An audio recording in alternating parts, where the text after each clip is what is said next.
Lindsay brings up a really good point, which is the idea that, in the past we've typically thought, well,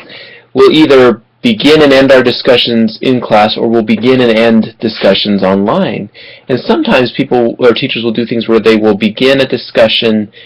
in class and then end it online. But what about the idea of beginning a discussion online and maybe several conversations online and selecting one or two of the more kind of valuable conversations that have raised additional questions or concerns or things like that, and then bringing those conversations back into a face-to-face kind of setting? I think that can be really powerful, and I think that's one of the aspects of blended learning that Wendy's going to talk to us about next week as we talk about blended learning, is this idea of almost flipping the classroom, where instead of things beginning in class,